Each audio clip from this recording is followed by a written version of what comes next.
Hello, everyone. This is Sherry Sims, founder of Black Career Women's Network, and thank you for tuning in for another Career Tip Tuesday. Again, I'm your host, Sherry Sims, founder of Black Career Women's Network, and we're going to jump right in to what our conversation of the topic is going to be for today. And for those of you who are watching, you know the drill. Let us know where you are tuning in from. All right, so today we're going to be talking about advocating for yourself at work. And so this has been a quite of a consistent topic that has been coming up within some of our coaching sessions I've been having, conversations I've been having overall with Black women. And so talking about advocating for yourself can be very broad, but we're going to narrow it down and give you 5 tips today of things you can think about and things that you need to consider or do when it comes to advocating for yourself. And we have a webinar on this specifically, but what we're going to do today is just, again, give you the 5 tips. And then, of course, when you come on, please, we want you to be able to share and ask questions. We want to know where you're tuning in from, and how can we answer your questions. So the first one I want to share is document everything early and often. Okay. As we would always say here at BCWN, documentation is a black woman's best friend, and it is your best friend. Okay. Let's just keep it all the way 100 when it comes to that. When we're thinking about, documentation, when we're thinking about tracking what we do, we always talk about tracking our achievements, but we want to make sure that we're not only tracking our achievements, but also that we are tracking if we're having some experiences or challenges with a specific individual. Who do we need to be, talking to, and who do we need to be dealing with? So when we think about it, when we think about documenting everything, it's not just your wins and your accomplishments and your contributions, but you also wanted to document your metrics. Any types of emails, whether they're praise or criticism or feedback, maybe results you just delivered. What I consider these are career receipts, right? Career receipts become your proof of anything, to whether you want to, when you're going to shout the rooftops about your accomplishments, or if you're having a challenge with someone, that you have the documentation to show that you have either a pattern of behavior or a pattern of being able to show that you have consistently been able to perform at this task. So being able to document everything is good. Even when it's time, if you have pushback from you or from someone else, and when it's time to speak up. So documenting everything early and often is important. And so some of you may think, well, sure, I don't want to have document everything, but you don't have to. But what you should be documenting are things that you achieve and you accomplish. And then if you are having any challenges with any individuals in the workplaces, you want to document those experiences as well. Because again, you don't know if there's going to be a pattern of behavior, or you don't know if there's going to be an actual situation where you may have to have a difficult conversation with someone, and you want to be able to track and have those receipts to show that, which is going to lead us right into number 2, which is leading with data and not emotion. And really, honestly, if we think about what that looks like, it really is more around going back to what I was saying around, making sure that you are specifically documenting everything. And 2, my friend Marcia Hager, she always talks about strategy over emotion. So when you want to lead with that data or with those receipts, you want to make sure that when you make your case about something, whether it's because you feel like you're not being recognized for your work, or you're about to have a difficult conversation with someone, you want to make sure that when you make your case, that you have the pattern of the incidents. Always start with the actual facts, nothing hypothetical, and then making sure you have your just making sure you have the outcomes from those conversations, or what specifically in those conversations, or what the experience was that you had, how it made you feel, or how it impacted what you do, or what was going on at the time. So you got to make sure that you want to think about having that all of those, receipts in place when you do, because if you don't, then that can be an issue, which takes us right into number 3, which is practicing about having hard conversations. So when you think about having these hard conversations, you do want to read the room. Self-advocacy, all it gets easier when you rehearse it. And what I mean by rehearse is practice what you want to say, practice how you're going to say it. Think about what some of the scenarios could be of who's going to respond to what you have to say. And it's okay for you to have a script. We have a whole guide in BCWN, and it really is talking about workplace advocacy conversations. And it's a guide on how to help you prepare for having these hard conversations. What messaging should you convey? Anticipated objections you may have from the conversation. Practicing your tone, making sure that you're coming to the conversation with the right type of tone and body language that conveys psychological safety is going to make it safe for you and the other individual to have a hard conversation. Making sure that that your tone is right and that you are very clear about how you're communicating, and that you come prepared to the conversation to be able to really talk about the experience, how the experience made you feel, and what outcomes you'd like to see from that experience. And then how do you want to follow up afterwards too? And then also talk about, you don't want to see a shift in behavior from retaliation. That's another conversation. But again, practice having those hard conversations and thinking about what those anticipated outcomes could be, because you never know. And you want to be prepared. And you want to make sure that you are coming from a place that's authentic, and a place that's really on the side of being factual, and not coming from a place of emotion. So, which means come with those receipts when you do. And coming from that place is the best place to come from when you do. All right. So if we're going into number 4, and I'm moving really quickly through this, so we'll probably end up having to double back around to do this as well. But for number 4, we talk about knowing when to pause and redirect. Let's spend some time on that. Knowing when to pause and read. Oh, hey, Shana. Shana has a question. Before we go into tip number 1, let's ask for Shana's question. What should you do if you get a blank stare whilst talking? I love that, girl. I love that. Okay, so here's the thing. When you go into these types of conversations, okay, I'm going to hide this since we have it on the side here. When you go into these types of conversations and you see a blank stare, don't try to figure out what they're thinking. What you just need to do is just to continue on with what it is that you're saying. If you get a blank stare and you're not sure, and you continue on with what you're saying, or what you can do is stop and say, well, I see your facial expression, but I'm not quite sure what to make of that. Can you kind of, maybe just, let me know what your thoughts are right now, or what you're thinking, or what you're feeling? Right. So what you're doing now is giving them an opportunity to share their thoughts. As long as you are doing it in a tone that is making everyone comfortable, and that, remember, this is all about making sure there is psychological safety for you and the other person in the room, right? And then see if they are willing to be open enough to explain what the blank stare is all about, right? Because you're here because you're trying to accomplish something, and you need them to be focused and listening, right? So again, you just don't know. I see a link that you says, hey, Miss Sherry, it's been a minute. Nice to join you. Your document 3 tips is right on time. I just had a chat with the Labor Department today. My documentation receipts helped me yes, that's what I'm talking about right there. Yes, I love that. And thank you for sharing. Thank you for sharing.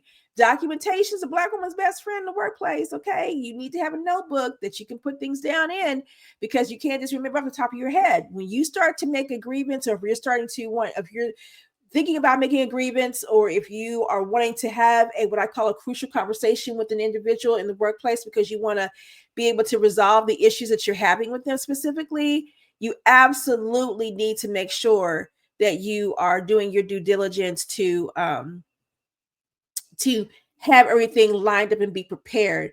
Go into that conversation being confident. Go into that conversation assured about being able to explain in detail what you've experienced, and what you like to see take place next. Right? Advocacy for us is important. It does boost our self-confidence when we know we can be somewhere and speak up for ourselves, and being able to have these types of conversations. I don't know what is going on with why I'm why right now? There he is. There we go. I'm back. All right. And so just making sure you're doing that's important. So Shayna, I hope that answered your question. But if you get a blank stare, ask him. You kind of have a, you look like you could unsure of something. Maybe they don't. You don't want to assume what you think. Just ask them and let them share that. So I think that's good. Thank you for sharing that LinkedIn use. I couldn't see your name on that specifically. All right. So know when to pause and to redirect. To kind of go back to that so we can kick off that. I'm actually opening up my notes. So I always put notes with each one of these just to make sure.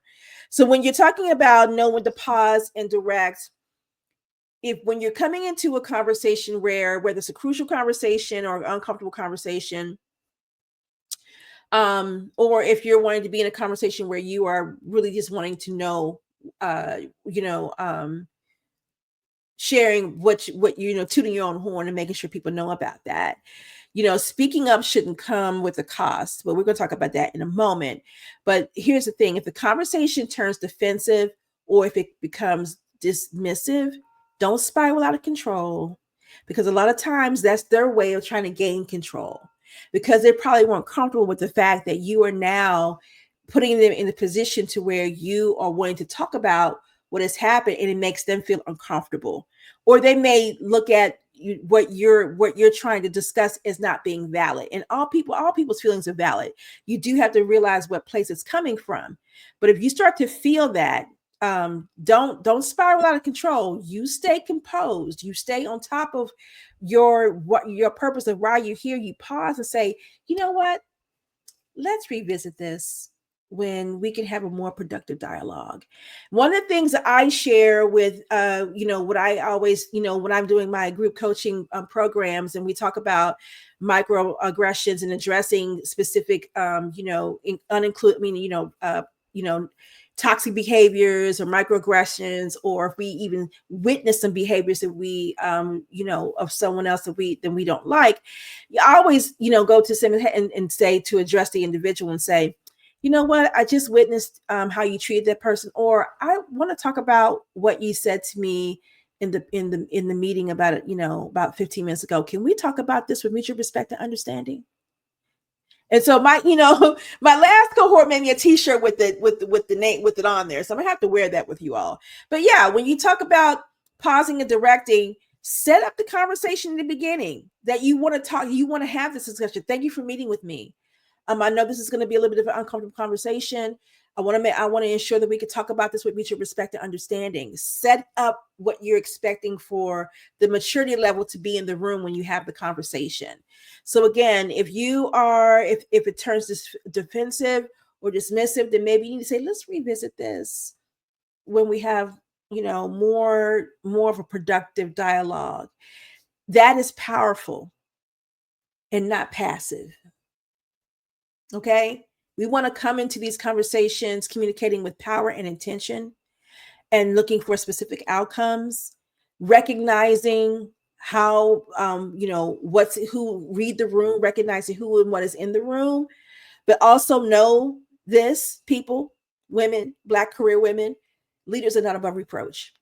So if you need to have this conversation with the leader, know that they're not above reproach. And if they feel like they are, and then they start to have some big behaviors that are on a retaliatory side, which is another conversation for another day. But what I'm saying to you is that leaders are not above reproach. And it is strategy to how you have these types of conversations. But again, know when to pause and reflect. If you feel like if you're not getting anything done or accomplished within this meeting, then maybe it is time for you to pause it and revisit. And that leads us into tip number 5, which is to protect your peace while you're advocating. Okay. Again, speaking up should not come with a cost. And it shouldn't cost you your mental health. It shouldn't cost you your energy, your time, diminishing your spirit. Set boundaries. And when you set boundaries early, when it comes to workplace relationships, a lot of times if you do have to have a conversation, it's more of a reminder and not one that has to be so intense, and then think about your non-negotiables and making those known, because in your boundaries can also help with that as well, because The most powerful thing you can do to advocate for yourself is deciding, what environments that deserve for you to be in and deserve your talents, and what environments no longer you need to be in and what they no longer deserve your talents. So advocating for yourself helps you to get clear about that. But you have to know who you are and what your values are in order for you to really advocate in that specific way. But when you are doing that, when you're recognizing that you're having to have one of those conversations and doing it with strategy versus emotion, and using some of these tips, and like I said, we have a whole workbook where we help you to prepare for those types of conversations and what to think about and how to do that. But again, protect your peace while you're advocating. I can't even stress enough how important it is to make sure that you guard your heart, your spirit, your mind, your mental health when you are dealing with this. And where you need to have those conversations, and if you need to kind of bring in a third party, or if you need to take it to the next level. So again, I can't stress enough for that. But good, you guys are quiet today. You can go ahead and ask me some other questions. And Shannon, that was a good question. And yes, you like the idea of asking. Yeah, because if body language is important when you're in those types of when you're having these crucial conversations, or you're needing to address something that you want to get, you want to resolve. You should be looking at their body language, being mindful about how you're showing up and what that looks like, but then paying attention to who's in the room and how they are listening to you, right? And their behavior. And don't be afraid of that. That blank stare, ask them, what are they thinking? Or what's on your mind? What would you like to share? What are your thoughts? And see if they are willing to, to engage in the conversation. But you walk into that room with, like I said, communicating with power and intention on what you like, sharing the experience, and then how you like to see this be resolved. And it doesn't have to be authoritative, but it can be, this is what I would like. This is the I can't even get it out, you all. The resolution I would like to see take place, right? Or this is, who would like to collaborate, or who's willing to collaborate to resolve this issue? Or, what do you feel like could be the end result from having this be how we resolve this? I think that thinking about those things, always remember, we have power. We are never trapped. We may sometimes feel like we are, but advocating for yourself is hugely important. But how you approach advocacy and how you deal with it and strategically is also just as critical as just the fact that you just wanted to stand up for yourself. You got to make sure that you know how to do it, and do it with the right savvy and the right knowledge that you need in terms of communicating and presenting yourself and all those things. I hope that was helpful. And then here is my career smart tip to kind of finalize it out. Every workplace has its cast of characters. You don't survive them, but you can master how to navigate those personalities with power and build your emotional intelligence, your political savvy, and your influence. And I want to add to this too, one more that I want to add to this as well. Advocating is not necessarily about confrontation. Okay. Advocating is about clarity. Right? Advocating is about clarity for you, clarity for the individuals who are involved. Advocating for yourself is the moment where you choose to stand up, and when you choose to own your voice, when you own your voice, where you value who you are, and you stop shrinking yourself to fit into places that you probably were either not meant to lead, or maybe even mentally, but you have to get through some of those workplace personality challenges in order for you to excel. So again, advocating for yourself is not confrontation, it is clarity. And when you think about it from that perspective, you have a whole career that you're looking to protect. You have a future of where you want to go and how you want to see yourself accelerate into your career that you have to protect. And when you dealing with all the challenges that you face in your career at various times, are really things that are growing moments for you to learn from.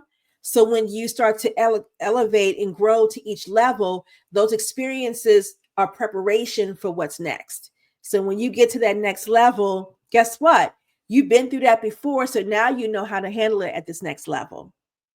And so think about that everything that you experience is a teachable moment, not only for you, but for also for the other individuals. But for you, mostly, it gives you an opportunity to prepare yourself to learn how to grow into the profession you need to be, and having what I call coping mechanisms or strategies and skills to deal with difficult personalities, or learning how to speak up and let people know that you do great work and that you want to be recognized for that, or being able to tell someone who has marginalized you and didn't even recognize it, learning how to bring that to their attention, and asking them not asking but telling that you appreciate if they do not do that again, and being able to document that. So yeah, advocacy is clarity. It is power. It is the moment you choose to stand up for yourself, and you should do it early. It shows value again in all of those things. So I hope that this was a great way for you to think about empowering yourself. And we could talk about this more and break it down a little bit more as well. But protecting your peace and advocating, I can't stress enough on number 5 and how important that one specifically is when it comes to that, really the place of advocating for yourself. All right, as we have been doing for the last couple of, I think the last couple of ones we've been doing here, we've been sharing this work. We've been sharing a workbook with you guys, and it's called the 6 Power Moves Every Black Woman Should Know. And so I'm going to go ahead and put that in the link our chat box where we are live right now. And that way you all can, for those of you who are new, that you can download this and just learn more about the 6 power moves that can help you with this. All right, I'm going to put this in our chat right now. And you should all be able to see that. I just put it in there.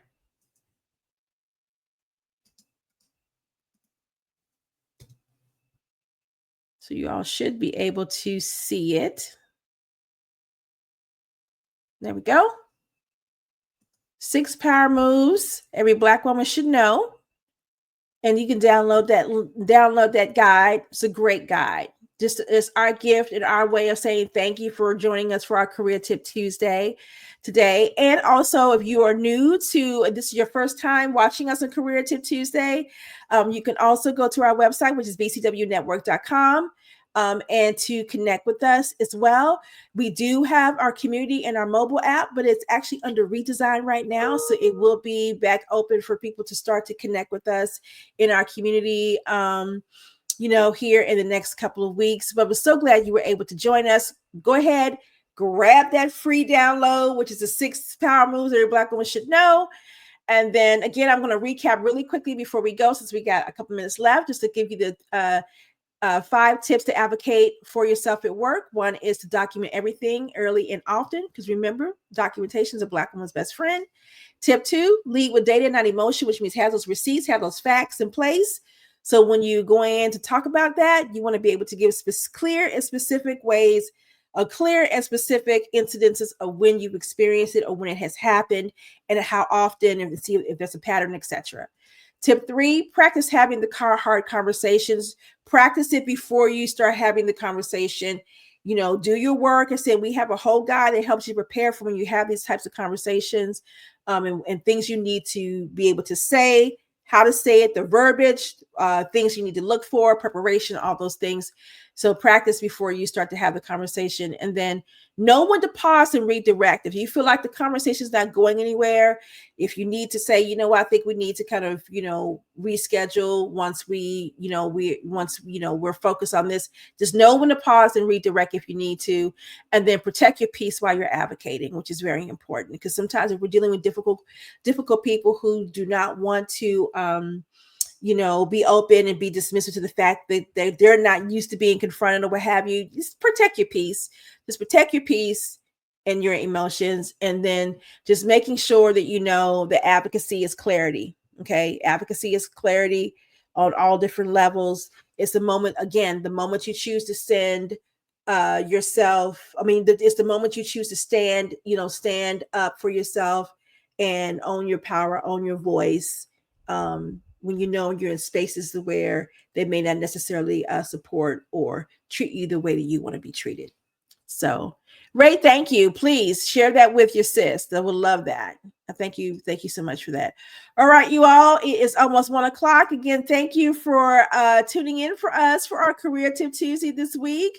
And once again, every other week, join us here live and on our BCWN LinkedIn page for more Career Tip Tuesday advice. So until then, have an amazing rest of your work week, and we will see you in 2 weeks. Bye, everybody.